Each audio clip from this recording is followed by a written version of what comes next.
Hello, everyone, and welcome to our fourth and final lecture, an opportunity to think through the challenges and opportunities for Jesuit universities and colleges in advancing global citizenship. In a way, we're going to end up where we started in our first lecture, by reminding ourselves that we participate in the oldest and most extensive higher education network in the world, the International Association of Jesuit Universities, whose almost 200 member institutions trace their mission and identity back to the founding of the Society of Jesus in the mid-1500s, almost 500 years ago. As part of the Global Citizenship module, you'll have the opportunity to get to know some of your peers around the world through Zoom discussions on global citizenship. You'll also have an opportunity to apply for the Global Citizenship Fellows Program, a competitive offering that brings a group of about 15 students together for face-to-face conversations and study tours in different global cities. The first cohort of fellows met at Boston College in the summer of 2022, and the second cohort convened in Rome in spring 2024. In this final lecture, taking our shared participation in the global network as a starting point, we're going to think through how we can imagine and pursue global citizenship together at our Jesuit institutions. Now, I'm aware, of course, that you're much more than students at Jesuit colleges and universities.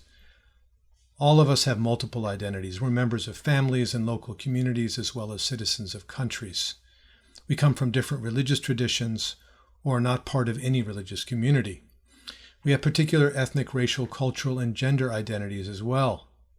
Global citizenship is not more important than any of these different identities. It lives alongside them and shapes and is shaped by them. One of your identities is as students at Jesuit universities. It's the one thing that unites everyone participating in the shared exploration of global citizenship. So it's worth reflecting together on how this shared identity, how your participation in the same global community, the Jesuit network, might share our approach, your approach to this topic. In this lecture, we'll do four things. First, we'll explore the mission common to Jesuit universities around the world of service to the faith and promotion of justice. Second, we'll look at some of the particular ways that Jesuit institutions seek to promote justice in their research, teaching, and outreach missions, in particular local and national circumstances. We'll then turn to activities related to global citizenship across our network and finish up with a look at the way forward, building on what Pope Francis calls a culture of encounter. Let's turn to our first topic, the service of faith and the promotion of justice. I'll look at the global identity of the Society of Jesus through the centuries and how Jesuit colleges and universities have come to see the service of faith and the promotion of justice as central to their missions. Under this heading, we'll look at three main points: the origins of the Society of Jesus and its evolution, and the perspectives of two of its contemporary leaders, Father Pedro Arrupe and Father Arturo Sosa. First, the global horizon of the Society of Jesus from its founding. The Jesuits have been global in outlook from the beginning, since their emergence as a new order of Catholic priests in the middle of the 16th century. The founder of the Jesuits, St. Ignatius of Loyola, and his first companions set out on their missionary and educational work, just as the era of European global expansion was beginning. Jesuits traveled extensively, founding hundreds of new schools and colleges in Europe and around the world by the middle of the 18th century, within just 200 years of their founding.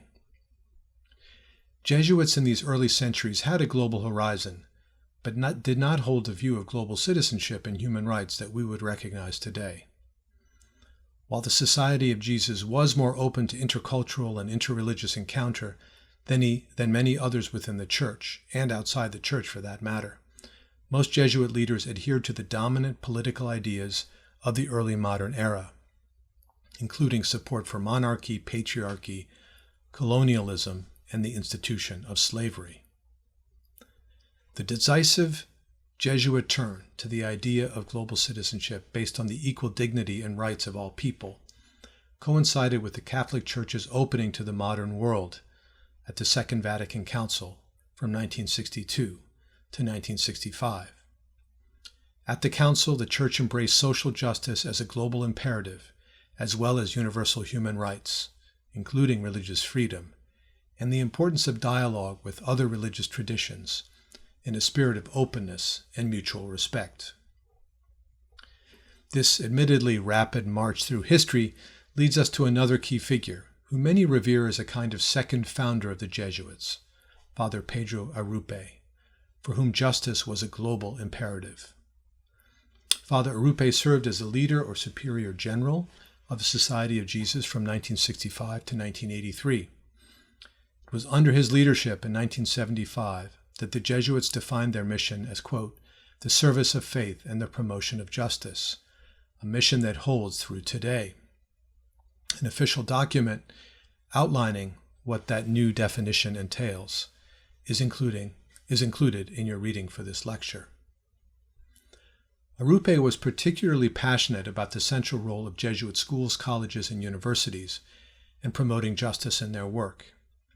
In 1973, he gave an influential speech to alumni of Jesuit schools in Spain, in which he expressed regret that Jesuit education had traditionally not emphasized social and political responsibility.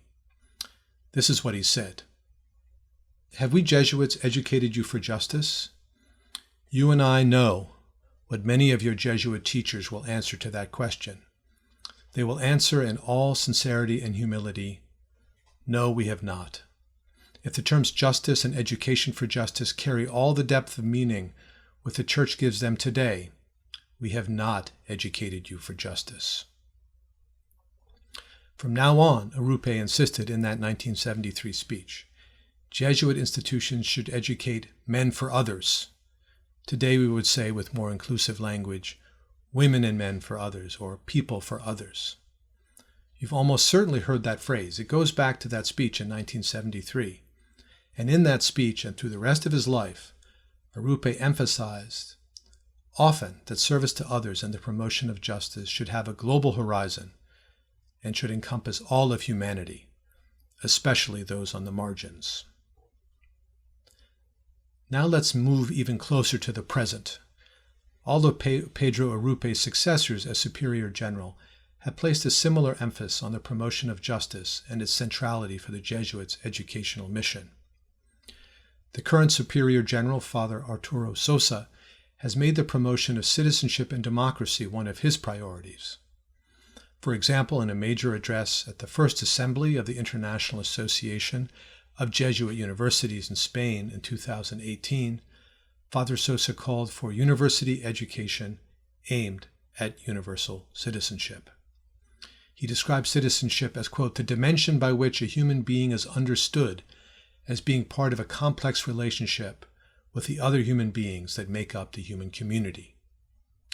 Here's another important quotation. We want to educate human beings who are able to feel that they are members of humanity. Universality can provide the impetus for social justice, fraternity, and peace. Now let's turn from the leadership of the Society of Jesus to our own institutions and look at education for citizenship at Jesuit universities. The commitment to the promotion of justice and active citizenship finds different expression across the almost 200 colleges and universities in our global Jesuit network. In the Jesuit tradition, the service of faith and the promotion of justice translates into core values widely shared across the network and adapted to local circumstances across our institutions. In our first lecture, we looked at certain core values, including human dignity and equality, solidarity with the poor and those on the margins, and service to the common good. Values at the heart of our working definition of global citizenship, centered on all human beings as part of a single global community with equal dignity and rights.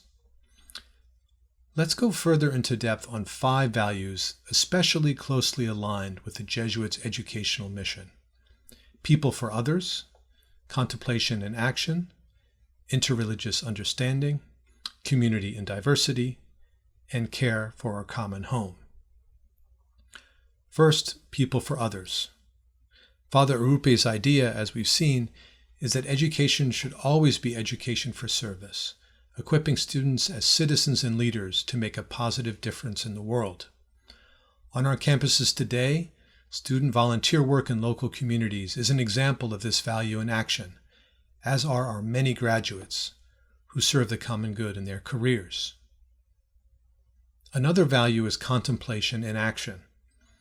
The importance of contemplation goes back to St. Ignatius's spiritual exercises, with their focus on discerning God's purpose in our lives. But in the Jesuit tradition, contemplation is never an alternative to action. The two always go together. On many of our campuses, service learning programs are a good example of contemplation in action. Another value is interreligious understanding. The Jesuit openness to other faith traditions, which broadened with the Second Vatican Council, has taken on new importance today as so many of our students are religiously diverse. Jesuit colleges and universities often support multi-faith campus ministries that empower students to practice their own traditions, whether religious or not, as part of a wider community. A related value is community and diversity. Our students usually reflect to some degree, or to a large degree actually, the diversity in our wider society, a variety of religious, racial, socioeconomic, and other backgrounds, as well as diverse political views.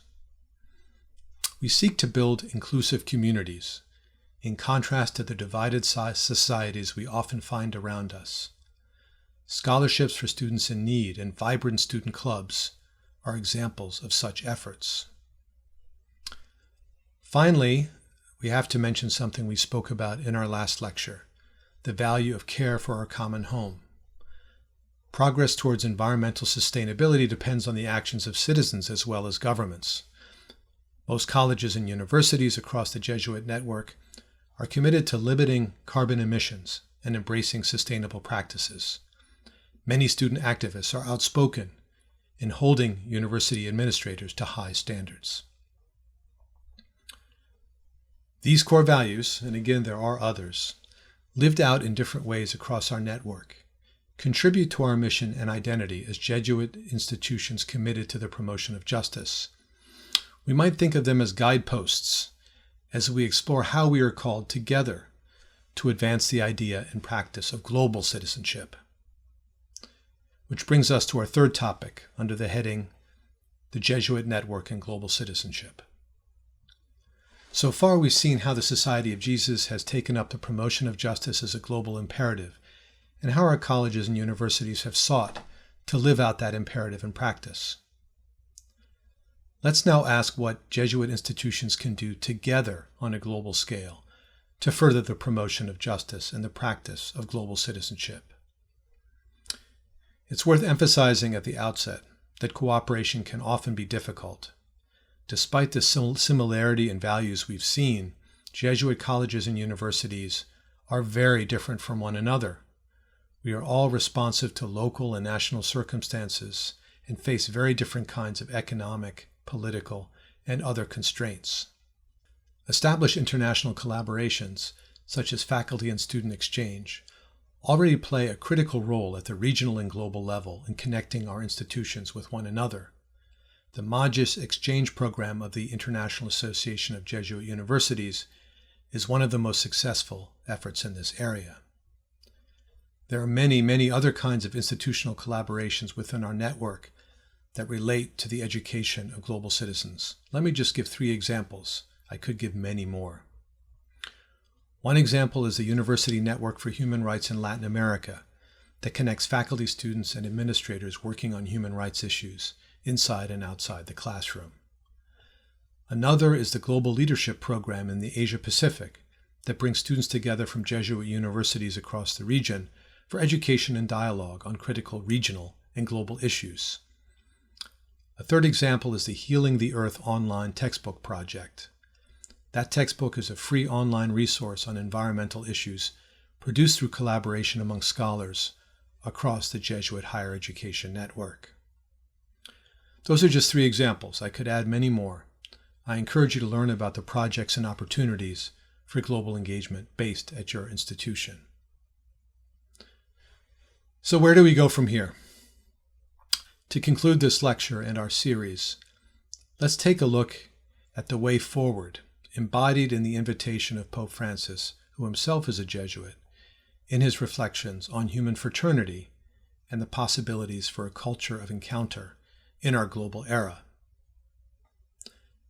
Pope Francis's encyclical Fratelli Tutti, parts of which are readings for this lecture, is organized around the idea of human fraternity. The Latin title of the encyclical can be described and translated as Brothers and Sisters All. The encyclical was published in October 2020 at the height of the COVID-19 pandemic. Writing at a time of global division and crisis, Francis insisted on the unity of the human race, that we should find ways, whatever our differences, to work together in the face of the challenges we encounter, from climate change and pandemics to inequality, populism, and war. And that's where a culture of encounter comes in. A culture of encounter for Francis means radical openness to others, including those with whom we do not agree. Such a culture requires humility, generosity, and patience, a willingness to understand the limitations of our own experience, to engage the views of others generously, and to seek to bridge our differences patiently and peacefully in order to address common challenges effectively together, from the local to the global level. As Francis puts it, to speak of a culture of encounter means that we as a people should be passionate about meeting others, seeking points of contact, building bridges, planning a project that includes everyone. Cultivating a culture of encounter is one way to strengthen and deepen the idea and practice of global citizenship going forward. The idea that we all have obligations to one another, wherever we are, an idea embedded in our ancient philosophical and religious traditions, that idea is more important than ever today in a world so deeply divided along national, religious, racial, socioeconomic, and other lines. We need to find new ways to stay connected and to deepen those connections. You are all, as young people, as members of the Global Jesuit Network, the oldest higher education network in the world, you're all in a unique position to contribute to that culture of encounter, that culture of engagement that our world so desperately needs. You're already part of an extended community committed to the promotion of justice, and you each bring diverse and uniquely important perspectives to the challenges we all face as global citizens. Over the course of this semester, as you enter into dialogue with one another in your classrooms, at your home institutions, and with peers around the world on Zoom, you'll be able to take full advantage of the new possibilities for encounter in our global era. The digital technologies that can isolate us in like-minded communities, the technologies that are so often exploited politically to divide us from one another, those technologies can also bring you together in new and exciting ways. Never before in human history have so many people around the world had the opportunity to engage one another in real time, to advance a culture of encounter, and to connect, the opportunity to connect you all with all your rich differences, to think through together what it means to be and act as a global citizen. Thank you for viewing these lectures and being part of this project. Please send along any comments or suggestions for improvement. Those will benefit students who come after you. It's been wonderful thinking through the idea and practice of global citizenship with you. Let the conversation continue.